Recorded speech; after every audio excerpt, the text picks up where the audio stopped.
जिस मंदिर में भगवान राम खुद विराजमान है, उसी मंदिर के काउंटिंग रूम में बैठे कुछ लोगों ने श्रद्धालुओं की भगवान को चढ़ाई गई गाढ़ी कमाई पर हाथ साफ कर दिया। बैंक लूटने की खबरें तो आपने बहुत सुनी होगी, लेकिन अब ऐसे लोग सामने आए हैं जिनके हाथ भगवान के घर में चोरी करते वक्त भी नहीं कांपे। अयोध्या प्रभु श्री राम की पावन नगरी, यहाँ रोज लाखों श्रद्धालु दर्शन करने के लिए आते हैं रामलला की। कोई निर्धन किसान होता है, कोई अपनी फसल का एक हिस्सा भगवान को चढ़ाने आता है, कोई माँ होती है जो घर के खर्च को बचाकर नोट को जोड़ जोड़ करके यहाँ लाती है, कोई मजदूर होता है जिसकी मन्नत पूरी हुई और वो खुशी खुशी रामलला के पास अपनी कमाई में से कुछ बांटना चाहते हैं। ये सब घंटों लाइन में रह करके विश्वास के साथ खड़े रहते हैं और उनका चढ़ाया हुआ पैसा सीधे भगवान तक पहुंचेगा, ऐसा वो सोचते हैं। पिछले 1 महीने से देश की राजनीति इसी मुद्दे पर भूचाल लाया हुआ है। एक तरफ 8 लोगों की गिरफ्तारी और कैश की बरामदगी, और दूसरी तरफ विपक्ष का आरोप है कि हजारों करोड़ का घोटाला हुआ है। तो आइए इस पूरे मामले को शुरू से समझते हैं, एकदम आसान भाषा में और अभी भी खुले सवालों के साथ समझते हैं।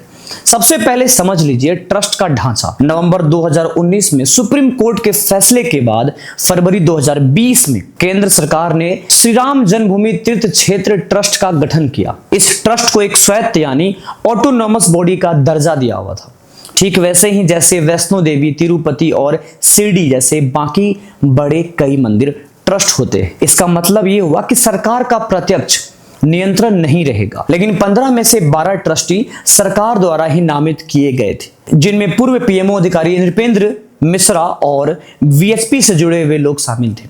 ऑटोनॉमस दर्जा होने की वजह से इस ट्रस्ट पर सामान्य आरटीआई कानून लागू नहीं होता है, यानी आम आदमी चाह करके भी हिसाब किताब की पूरी जानकारी सीधे सीधे नहीं मांग सकता है। मंदिर खुलने के बाद यानी जनवरी 2024 से रोजाना औसतन 8 से 13 लाख रुपए का चढ़ावा आने लगा और त्योहारों में यह आंकड़ा 50-60 लाख तक पहुंच जाता था। इतनी बड़ी रकम को संभालने के लिए मंदिर से करीब 200 मीटर की दूरी पर एक अलग काउंटिंग रूम बनाया गया, जिसमें एसबीआई के अधिकारी, ट्रस्ट के लोग और ऑडिट टीम मिलकर के नोटों की गिनती करते थे। सीसीटीवी और टीसीएस की निगरानी भी लगाई गई थी। अब आता है असली मुद्दा। एसआईटी और मीडिया रिपोर्ट्स के मुताबिक काउंटिंग स्टाफ में भर्ती प्रोफेशनल तरीके से नहीं बल्कि जान पहचान और सिफारिशों के आधार पर हुई थी। कई कर्मचारी आपस में रिश्तेदार निकले। जांच में सामने आया कि आरोपियों ने 100 नोटों की गड्डिया में जानबूझ करके 20-30 के नोट अतिरिक्त डाल दिए ताकि वो फिगर मोटा दिखे, लेकिन वाउचर हमेशा 100 नोटों का ही बनाया गया था। बैंक में जमा करने से पहले अतिरिक्त नोट निकाल लिए जाते थे, मतलब कि काउंटिंग रूम से जब नोट निकलता था तो उसके अंदर में छोटे छोटे नोट डालते थे ताकि उसकी मोटाई वगैरह मेंटेन रहे और लोगों को शक ना हो कि हाँ पैसे कम है। और जब बैंक में जमा होता था तो उसके बीच में सारे नोट को निकाल लिए जाते थे और जो भी पैसे बचते थे वो आपस में बटे जाते थे। ट्रस्ट अधिकारियों का शक तब हुआ जब 500 के नोटों की गिनती लगातार कमी दिखने लगी। मई 2026 के आखिर में गुप्त कैमरे लगाए गए। 4 जून को जब 1 हफ्ते की फुटेज देखी गई तो आरोपी कैमरे के सामने खड़े होकर के नोट छुपाता हुआ दिख गया, एकदम साफ साफ। 5 जून को मुख्य आरोपी अविनाश शुक्ला के घर पे छापा पड़ा। उनके घर पे जांच के दरमियान कैश की बहुत बड़ी खेप उन्हें मिली और 7 जून को जब मंदिर के ही एक कर्मचारी ने यह जानकारी समाजवादी पार्टी के नेता पवन पांडे को दी तो अखिलेश यादव ने ट्वीट करके पूरे मामला को नेशनल न्यूज बना दिया। इसके बाद 13 जून को योगी सरकार ने एसआईटी टीम गठित की। 23 जून को प्रारंभिक रिपोर्ट सौंपी गई।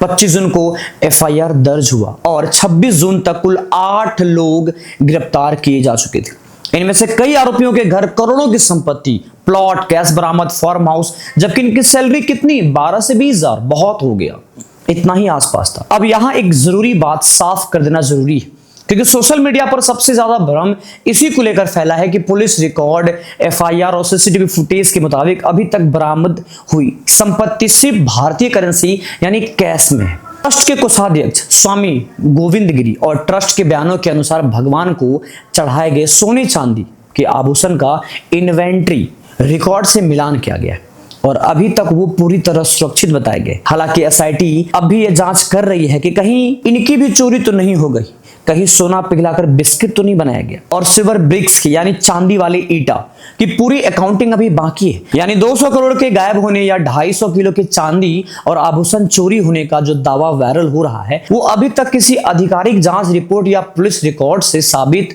नहीं हुआ है।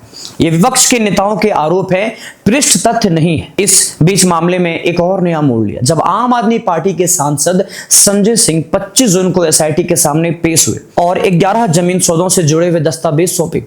उनका आरोप है कि कुछ जमीन बेहद कम कीमत पर खरीदकर मिनटों में मतलब 2 मिनट के बाद या महीनों के भीतर ट्रस्ट को कई गुना ज्यादा दाम पर बेची गई। जैसे 2 करोड़ की जमीन को 18 करोड़ में और 20 लाख की जमीन को 2.5 करोड़ में बेचा जाना संजय सिंह ने इसे सबसे बड़ा जमीन घोटाला बताया। लेकिन ये ध्यान रहे कि यह आरोप अभी अप्रमाणित है। इस पर एसआईटी की तरफ से कोई अंतिम रिपोर्ट अभी सामने नहीं आई और ना ही बीजेपी या ट्रस्ट की तरफ से इन विशेष दस्तावेजों पर कोई औपचारिक रूप से जवाब आया है। राजनीतिक दौर पर इस मुद्दे ने भी रंग तो पकड़ लिया है। अरविंद केजरीवाल 26 जून को सीधे अयोध्या पहुंचे, दर्शन किए और चढ़ावा चोरी को लेकर के दुख जताया। वहां बीजेपी और कुछ समर्थक ने सवाल उठा रहे थे कि जो पार्टियां कभी राम मंदिर के निर्माण पे सवाल उठाती थी, जैसा कि अरविंद केजरीवाल की नानी कहती थी कि मेरा राम किसी की मस्जिद को तोड़ के नहीं बच सकता है, वो अचानक भगवान की भक्ति में इतनी आगे कैसे निकल गए। इसे राजनीतिक अवसरवाद बता रहे हैं। दूसरी तरफ विपक्ष का कहना है कि जवाबदेही मांगना मंदिर विरोध नहीं है बल्कि पारदर्शिता की मांग है। दोनों तरफ की दलीलें आपको मिल जाएंगी, फैसला आप खुद कीजिए। फिलहाल की स्थिति यह है कि सभी 8 आरोपी न्यायिक हिरासत में हैं। एसआईटी की अवधि आगे बढ़ाई जा चुकी है ताकि बैंक ट्रांजैक्शन और संपत्तियों की गहराई से जांच हो सके। और ट्रस्ट के 2 बड़े पदाधिकारी चंपत राय व अनिल मिश्रा से पूछताछ हो चुकी है। दोनों ने इस्तीफा भी सौंप दिया है। ट्रस्ट ने उनका इस्तीफा को मंजूर भी कर लिया है। सुप्रीम कोर्ट ने फिलहाल सीबीआई जांच की मांग वाली याचिका पर तुरंत सुनवाई से इनकार किया है क्योंकि इससे मिलती जुलती एक याचिका पहले से ही इलाहाबाद हाईकोर्ट की लखनऊ बेंच में लंबित है। यहाँ कुछ सवाल अब भी खुले। क्या 12 से 22 हजार की सैलरी पाने वाले ये कर्मचारी अकेले इतना बड़ा और सुनियोजित तरीका खुद खोज सकते थे क्या इनके ऊपर बैठे और ज्यादा ताकतवर लोगों तक जांच पहुंचेगी? और जमीन सौदों में जो अनियमितता के दस्तावेज सामने आए उनका जवाब कौन देगा? इन सवालों के जवाब अभी एसआईटी की आगे की जांच में ही मिलेंगे। तो कुल मिलाकर सच यही है, करोड़ों श्रद्धालु अपनी भावनाओं से जुड़ा हुआ जो पैसा भगवान राम के नाम पर चढ़ाते हैं उसकी निगरानी के नाम पर कुछ लोगों ने भरोसे को तोड़ा है। कैश की चोरी का मामला और कानूनी तौर पर साबित हो चुका है। जमीन सौदा और आभूषणों से जुड़ी बाकी आरोप अभी जांच के दायरे में है। असली जवाबदेही तब बनेगी जब हर बड़े मंदिर ट्रस्ट का सालाना ऑडिट पब्लिक हो, डोनेशन का रियल टाइम डैशबोर्ड हो, जैसे ट्रेन का डैशबोर्ड होता है कब आ रही कब जा रही, और पैसे गिनने वालों की भर्ती पारदर्शी तरीका से होना चाहिए, एकदम ट्रांसपेरेंट, कोई पैरवी नहीं, कोई सिफारिश नहीं, कोई रेफरेंस नहीं। जब तक ये बुनियादी सुधार नहीं होंगे तब तक चाहे मंदिर कोई भी हो ऐसी घटनाएं दोबारा होने की गुंजाइश बनी रहेगी। अगर ये जानकारी आपको काम की लगी, अच्छी लगी और फैक्टफुल लगी तो इस वीडियो को लाइक करें। साथ ही इस चैनल या फेसबुक पेज या इस इंस्टाग्राम आईडी को फॉलो, सब्सक्राइब एंड लाइक करना बिल्कुल ना भूलें।